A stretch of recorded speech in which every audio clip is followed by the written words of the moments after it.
Bon, salut la team, j'espère que vous allez tous très bien. Je voulais faire une petite vidéo ce soir pour parler du billet daily. C'est quelque chose qui effraie beaucoup de traders et qui en fait, faut vraiment pas en avoir peur. Et pour ceux qui tradent les concepts ICT, pourquoi est-ce que vous voulez, je pose cette question parce que pour moi ça a toujours été, ça a été longtemps un problème. Pourquoi est-ce que vos structures vous voudriez qu'elles tiennent en une minute et pas en daily? Donc en fait, plus vous allez monter en unité de temps, plus il est probable que ce qui est censé soutenir le marché fonctionne. Donc il y a moins de manipulation, il y a moins de faux signaux en plus grosse unité de temps parce que c'est la grosse unité de temps qui va diriger la plus petite unité de temps et non l'inverse. C'est pour ça que il faut passer par là et à travers cette vidéo, on va voir une façon simple d'aborder cela.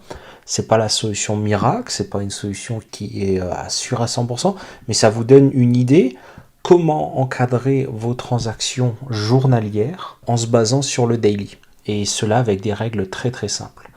Donc on va d'abord parler des formations de bougies avec une forte probabilité de continuation. Le premier exemple, c'est dans un cas bullish ou bearish. Dans un cas bullish, on a une clôture au-dessus de la journée précédente. Et la journée suivante, qu'est-ce qu'on s'attend? On va s'attendre à aller chercher le haut de la précédente. Et comme ça, jusqu'à temps qu'on ait un signal inverse. À la baisse, c'est la même chose. On attend que la bougie suivante clôture en dessous. Et si ça se passe, notre prochaine target, le jour suivant, quand on rentre dans notre session de trading, on va aller regarder quoi? Notre prochaine target, toujours le bas de la journée précédente. Donc ça, c'est les premières, le premier qu'on voit. Le deuxième exemple qu'on voit sur les marchés, donc tout ça c'est en daily, vous mettez sur votre graphique en daily, c'est ça. Alors parfois la journée suivante ne va pas chercher le high précédent et c'est normal, il n'y a pas de souci avec ça, ça arrive régulièrement même. Ça peut être parce qu'on est sur une journée à faible volatilité, on est sur une journée plutôt dans type consolidation, c'est pas grave. Notre prochaine journée, si on est bullish et on a des bougies en plus qui clôturent tout ça à la hausse, on va s'attendre toujours à une continuation du mouvement. Pareil à la baisse. Si on a des bougies qui clôturent à la baisse, donc chez moi c'est des bougies noires, on cherchera des ventes. Après il y a des setups où la probabilité de continuation, alors que ce soit court terme ou plutôt long terme, mais en général plutôt court terme si on est sur une tendance haussière, les journées où ça va être un petit peu différent, c'est les journées où on commence à clôturer en dessous de la prise de liquidité. Donc avant, on voyait bien on clôture bien en dessous ou alors on ne va pas la chercher. Le cas où on passe au-dessus de la journée précédente et on clôture en dessous, mais dans ce cas-là, on voit bien qu'on clôture malgré tout bullish, les probabilités de continuation se réduisent. Et là, on va vraiment s'attendre à des setups qualitatifs, beaucoup plus qualitatifs, en rajoutant des confluences sous la plus petite unité de temps pour vraiment être sûr d'aller chercher. Ça peut être en rajoutant des SMT, ces choses-là. Ça peut être un petit peu plus risqué. C'est pour ça que je mets attention à la tendance. Pourquoi? Parce que si on est sur une tendance haussière, moi ça me fait pas de continuer de chercher des achats. Par contre, si on est sur des ventes et qu'on est sur une tendance de fonds acheteurs, j'anticipe dans ce cas-là un turtle soup pour pouvoir chercher peut-être des achats et continuer une tendance haussière. Donc c'est pour ça que dans le cas d'une continuation de tendance, ça reste une probabilité un peu plus élevée. Dans le cas où on est juste sur un retracement long terme, attention à ça. Et alors là, c'est là qu'on va avoir nos fortes probabilités de reversal.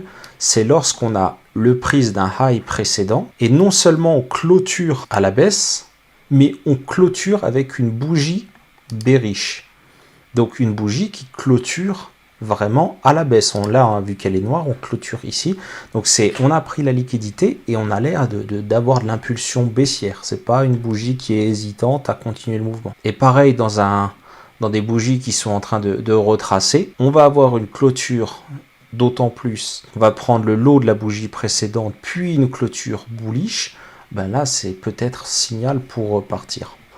Mais c'est toujours pareil, lorsqu'on a un doute ici de savoir si le marché va continuer à la baisse ou partir à la hausse, en se basant peut-être sur ce qu'on a vu sur les premières formations de bougies avec des clôtures au-dessus de la précédente ou en dessous de la précédente. Si on a un petit doute de qu'est-ce que va faire le marché, c'est pas grave, on attend. on attend, peut-être qu'on attend le jour suivant, ou voilà, on rajoute vraiment d'autres confluences, on va les comparer avec d'autres actes. Mais l'idée, c'est vraiment ça, c'est de se baser sur ces trois, on va dire, trois catégories. L'idéal, c'est de réussir, surtout lorsqu'on est débutant, de trader dans la tendance de fond, et d'aller dans des journées, d'aller dans des setups où les journées peuvent s'enchaîner avec des belles clôtures au-dessus, et c'est là qu'on maximise les probabilités. Bon, du coup, on va backtester un petit peu, on va regarder sur le graphique. Donc, je suis sur un graphique daily. Encore une fois, c'est pas quelque chose qui est sûr à 100%, mais qui va nous donner une idée de target, de prochaine target, et d'essayer de nous guider pour maximiser les probabilités. Qu'est-ce qu'on peut voir là sur le graphique? Donc, on voit déjà sur le daily, on est sur une grosse structure bullish. Donc les actions américaines, c'est comme ça. Donc à ce moment-là, qu'est-ce qu'on va faire? Il y a des choses qui vont venir aussi avec l'expérience, mais pour ma part, je vois quand même qu'on revient chercher des liquidités, donc des swings précédents. On est bullish, on s'en rappelle. Donc dans ce cas-là, pour moi, et pour obéir tout simplement à la règle, on a clôturé en dessous du jour précédent. Donc le prochain draw on liquidity, ça pourrait être ici. Ce qu'on voit, c'est qu'on a des lots relativement pareils, donc c'est aussi une bonne target. Le prix, qu'est-ce qu'il fait? Il va bien les chercher et on voit ce rejet. Comme je l'ai dit tout à l'heure, les rejets, surtout lorsqu'ils sont dans la tendance, même si la clôture ne se fait pas, on va dire, en bullish, on voit vraiment qu'il y a eu un rejet, une réintégration des liquidités. Donc à ce moment-là, pour moi, on repart sur du bullish. On n'est pas obligé on peut essayer de favoriser la sécurité et de se dire, bon, on attend de voir comment le prix réagit et ne rien faire le jour suivant. Mais là, qu'est-ce qu'on voit? On voit que le repris repart à l'achat. À ce moment-là, notre prochain draw on liquidity, ça va être le haut de la journée précédente. Qu'est-ce que fait le prix? Le prix s'arrête juste avant. Donc il reste dans la bougie précédente. Lorsqu'on fait ça, en général, c'est pas un problème en soi, c'est juste que le jour ou un des jours suivants, on risque d'avoir une volatilité accrue, souvent le jour suivant. Mais ça peut être parfois passer un jour sans news, il y a plusieurs raisons qui peuvent faire qu'on n'ait pas d'expansion. On voit qu'on a quand même eu du mouvement, mais on reste dans la journée précédente. Et là, qu'est-ce qu'on voit? On voit un prix qui explose. Et c'est ce qui arrive très souvent après qu'une bougie ait un peu fait un range et n'ait pas pris les jours précédents. C'est ça qui se passe. Ça nous faisait de toute manière une super target, ces double top, parce que c'était des double top dans le sens de la tendance. Alors ici, une fois qu'on est là-haut, notre prochain draw on liquidity auquel on va s'attendre, c'est de repasser au-dessus du suivant. C'est ce qui a été fait et le prix clôture en dessous.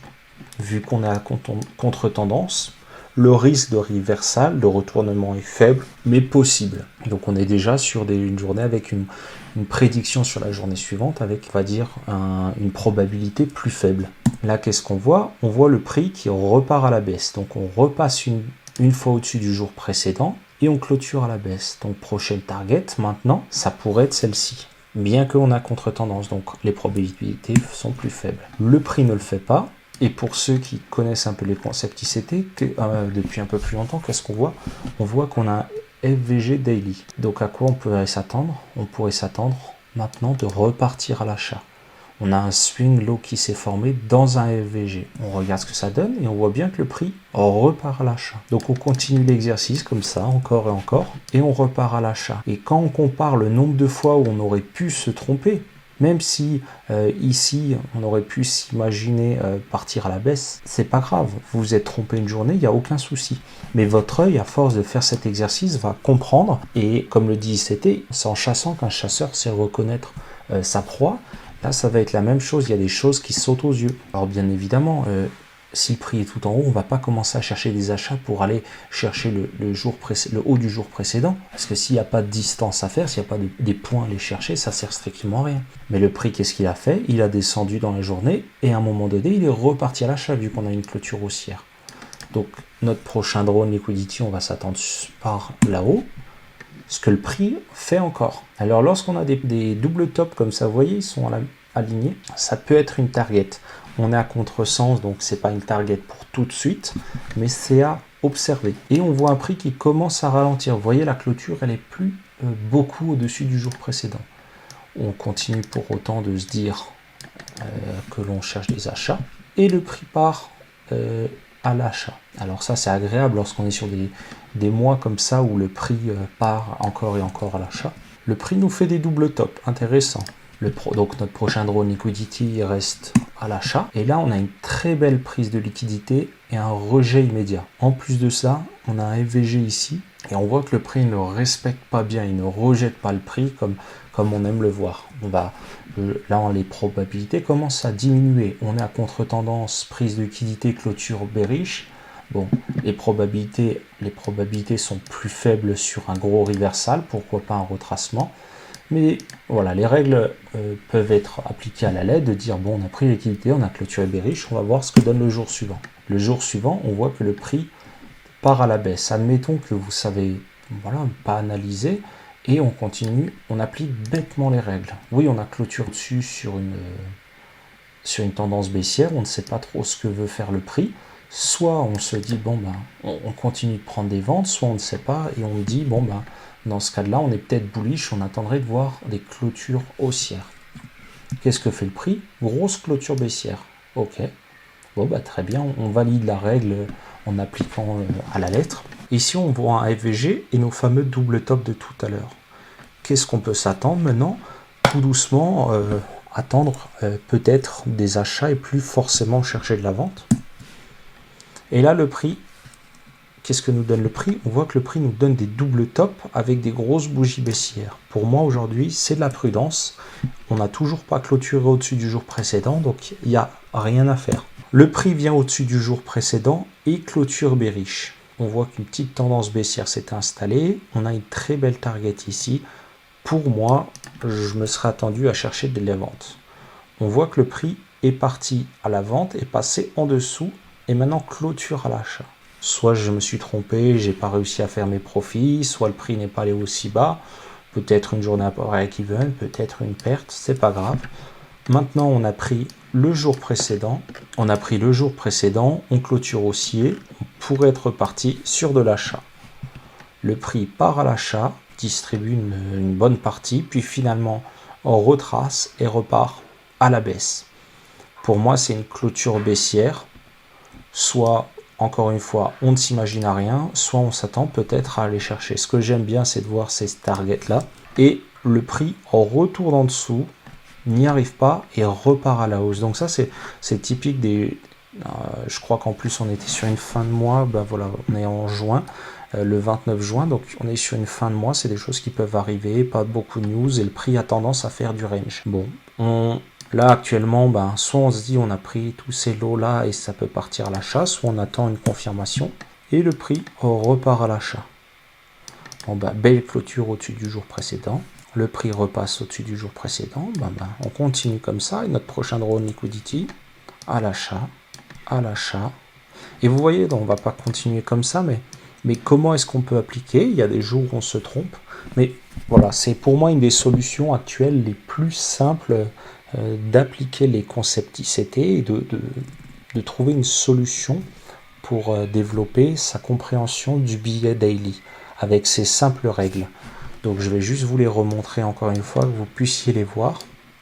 Mais une clôture au-dessus du jour précédent, je vais que faire ça dans le cadre bullish pour gagner du temps, mais à chaque fois c'est l'inverse en bearish. Donc si on clôture au-dessus, on s'attend que la journée suivante soit vers un achat.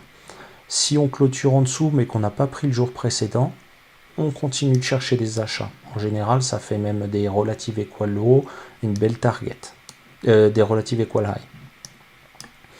Dans le cadre, si on est bullish mais que la clôture se fait en dessous et qu'on a pris le high précédent, à ce moment-là, attention, le risque de continuation commence à devenir faible. Et après, les probabilités de reversal, c'est lorsqu'on prend le high précédent et qu'on clôture bearish, où là on peut commencer à chercher des ventes. Voilà, j'espère que ça vous a été utile, j'espère que vous avez compris des choses, et n'hésitez pas à me laisser un commentaire, me poser des questions, je serai là pour vous répondre rapidement dans une prochaine vidéo.